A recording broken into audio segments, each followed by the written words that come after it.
O Fed anunciou que vai aumentar as taxas de juros nos Estados Unidos. E é para isso que eu estou aqui hoje, para te explicar o que isso vai mudar na sua vida.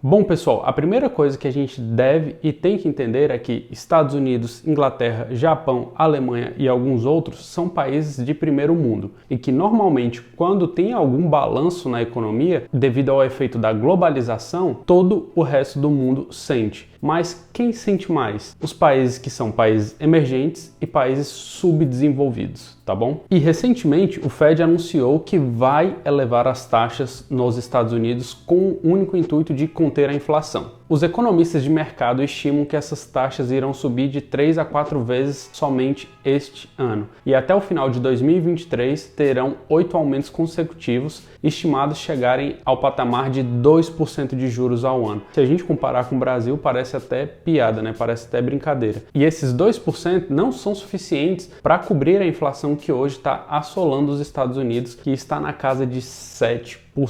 Se nós formos comparar com a inflação que a gente tem no Brasil, não é muita coisa, tá bom? É algo até corriqueiro que pelo menos eu, que tenho meus 27 anos, hoje já vi inflações muito maiores dentro do Brasil. E além dos Estados Unidos, a Inglaterra também informou que vai subir as taxas de juros. E o que a gente tem que entender isso? Como é que isso impacta a vida? Bom, pessoal, o que a gente tem que entender é o seguinte: os países que não têm a moeda corrente como o dólar, eles dependem intrinsecamente da entrada de dólares no seu país. Por quê? Porque eles precisam fazer a importação. Eles precisam importar produtos de fora. E que produtos são esses, Darley? Commodities, gente. Todo país subdesenvolvido, emergente, qualquer um que seja, precisa importar. O Brasil é um grande exportador. A gente tem um exemplo de soja, carne, minério de ferro. E hoje o maior parceiro comercial do Brasil, pode ser que muita gente não saiba disso, em primeiro lugar é a China e em segundo lugar é os Estados Unidos. Ou seja, se só tem a saída de dólares e não tem a entrada, por quê? Se não tem a entrada é porque o país não está atrativo o suficiente para que ocorra essa entrada. E mesmo o Brasil com a taxa de juros alta hoje de 9,25, quando um país desenvolvido, um país de primeiro mundo começa a subir as suas taxas de juros, esse é o efeito que acontece. Essa semana eu até tuitei, eu coloquei assim: para explicar de forma mais simples a alta de juros nos Estados Unidos, é da seguinte forma: alta de juros americanos, maior rentabilidade nos títulos do Tesouro americano, menor vontade dos investidores por ativos de risco. E aí vem um problema de países como o nosso. Por que eu vou investir num país emergente com incertezas políticas se os títulos da maior economia do mundo estão me pagando bem? Sem entrada de dólares no Brasil, o dólar tende a valer mais ainda. Então, gente, basicamente é uma oferta e demanda. Se não tem entrada e só tem saída, o dólar tende a se valorizar frente ao real, ou o real tende a se desvalorizar mais ainda. Então, gente, esse é o ponto. A gente tem que entender o seguinte: 60% das reservas mundiais, tá? Lembra quando eu falo com vocês sobre reserva de emergência? Vocês têm que ter uma reserva de emergência, uma reserva de oportunidade para comprar ativos quando tiver uma oportunidade, uma queda no mercado. Os bancos também têm isso. O Banco Central do Brasil tem, o Banco da Turquia tem, o Banco Alemão tem, o Banco do México tem, todo mundo tem suas reservas. E das reservas mundiais mapeadas, 60% dessas reservas são feitas em dólar. 60%, ou seja, 60% do mundo confia, tem fé pública no dólar. Ou é o que menos tem desconfiança, porque não adianta. Se você acha que o Banco da Alemanha vai fazer reservas na moeda brasileira, você acha que o Japão vai fazer reservas na moeda brasileira? Não vai, gente. Não tem essa força, eles não têm a confiança. E muito disso devido a riscos fiscais, porque o sistema tributário brasileiro é uma bosta,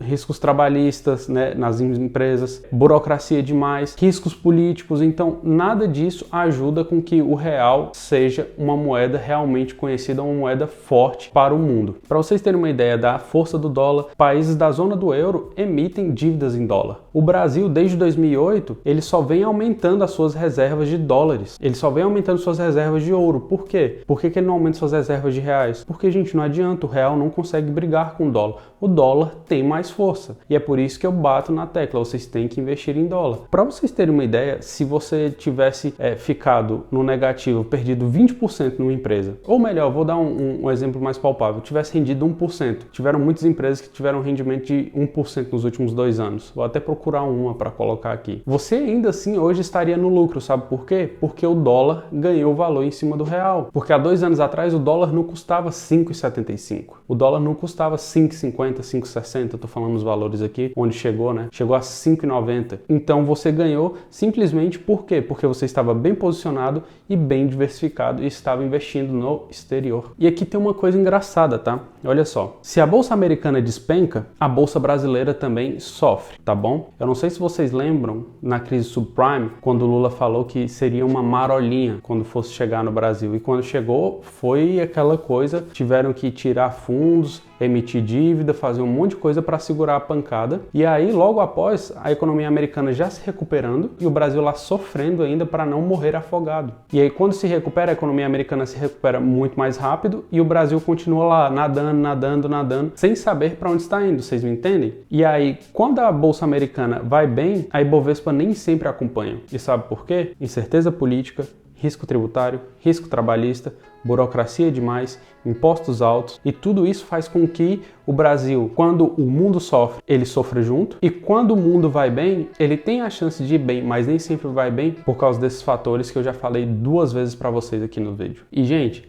essa inflação que está assolando todo mundo, ela não vai ser resolvida do dia para a noite. Não existe um interruptor, desliga a inflação, liga a inflação. Não é assim. É simplesmente uma questão de oferta e demanda mesmo. É simplesmente uma questão de impressão de dinheiro exagerado. É basicamente, gente, a pizza continua a mesma. Eles simplesmente vão lá e dividem a pizza, ao invés de 8 pedaços, dividiram em 16 pedaços e falando, toma dinheiro para você aqui, ó, toma 2 pedaços de pizza para você. Mas a fatia é a mesma. O pedaço vale a mesma coisa ainda. Vocês me entendem? Eles simplesmente dividiram em 2 e falaram que estão dando 2 pedaços. E aquela mesma fatia de pizza, se eu for realizar a troca, ela não vai valer uma fatia maior ou alguma coisa, ela vai valer menos. Então eu preciso de mais fatias de pizza para conseguir, né, algo justo na minha troca. Se antes eu comprava algo por $1, hoje eu vou precisar de $2. Por quê? Porque o produto continua com o mesmo preço, mas a moeda aqui vale menos. E se o dólar tem sofrido desse jeito, o quanto o real tem sofrido? Me fala, quanta gasolina não aumentou? Quanto arroz não aumentou? Quanto ovo não aumentou, gente? Quanto feijão não aumentou? E como um plus, quem é que toma essas decisões de aumento de taxa de juros nos Estados Unidos? É o Copom americano, que é o Federal Open Market Committee, que é o FOMC, F-O-M-C, que seria o Copom americano. Eles se reúnem e fazem as tomadas de decisões. Eles têm menos reuniões ao longo do ano, não é igual o Copom, que se reúne a cada 45 dias, tá bom? Então, gente, as decisões foram tomadas, o mercado já está precificado, tudo isso já está nos ativos. Tiveram muitos ativos da minha carteira que se valorizaram bastante depois da decisão do Fed. Por quê? Porque eles já estão realizando a precificação com inflação, com aumento de taxa de juros. E aí,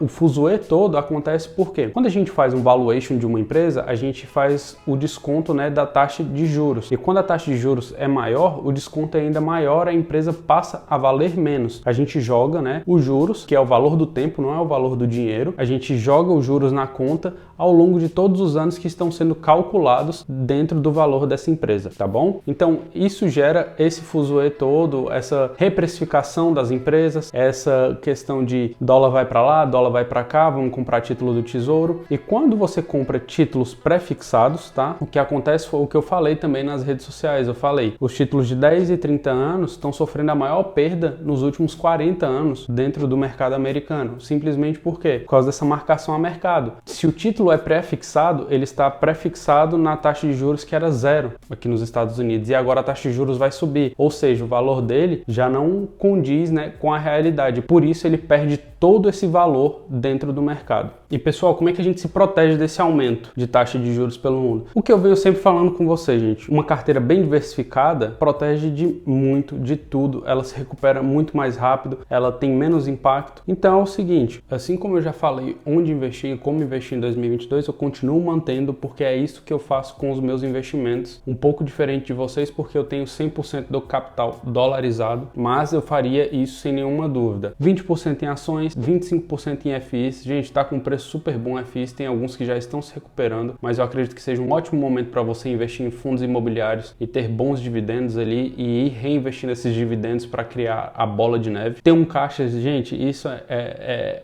indispensável. tá? Ter 20% de caixa. E se você ainda não investe no exterior, coloca pelo menos 30% dolarizado, que você vai ver que com o tempo você vai ter que parar de investir no exterior, porque eles vão crescer tanto devido à valorização do dólar, para balancear a carteira. E se você tiver estômago, uns 5% de Bitcoin, ali uns 5% de criptomoedas. Se você não quiser investir nas criptomoedas, realoca para ações e FIs ali, ou coloque em caixa para você aproveitar essas oportunidades. Então vamos lá, ações, FIs, caixa, investimento no exterior e criptomoedas. Diversificou não só em classe de ativos, mas geograficamente pelo mundo. Então enquanto uns estão sofrendo, outros estão melhorando, se recuperando, e aí a sua carteira fica ali balanceada, toma uma pancada de um lado, resiste de outro, o real se desvalorizou, o dólar acaba segurando essa pancada para você. Então em momentos de crise todo mundo vai buscar o dólar, e aí se todo mundo está buscando o dólar e você tem 30%, você está protegido. Então basicamente é isso, gente. Aumentou a taxa de juros, a estratégia continua a mesma. Talvez ele comprar um pouquinho mais de ações pagadoras de dividendo, que acabam sofrendo um pouquinho mais agora, e aí você tem uma oportunidade de compra. E aí, chegando nessa reta final, vamos aí falar sobre o Produto Interno Bruto Global, tá bom? E pra gente finalizar com alguns dados econômicos, eu peguei aqui, tá? Em 2021, o Produto Interno Bruto do mundo cresceu 5,5%. O Banco Mundial prevê que uma desaceleração deve acontecer em 2022 e 2023. E o pior é que a América Latina como um todo deve ser a que menos vai crescer, e a que menos tem potencial para recuperar de toda essa pancada que foi a pandemia em nossas vidas. A estimativa é que em 2022 a gente tenha 4,1% de crescimento global e em 2023 a gente tenha 3,2% de crescimento global. Se o Brasil conseguir crescer nessa mesma proporção, ótimo, tá pelo menos acompanhando o mundo. Mas não é isso que as estatísticas dizem. A gente tem um ano muito difícil pela frente. Mas é o que eu sempre falo, esquece desses caras, trabalha, foca no longo prazo, se importa com você e tudo mais. Mas a gente sabe que o país para. Então o Brasil, a América Latina como um todo, tem mais dificuldades para se recuperar de todo esse impacto. Então, gente, basicamente foi isso. Eu espero que vocês tenham gostado, que vocês tenham entendido qual o impacto da taxa de juros na vida de vocês. E se ficou qualquer dúvida, coloque aqui nos comentários, vai ser um prazer interagir com vocês, beleza? Valeu!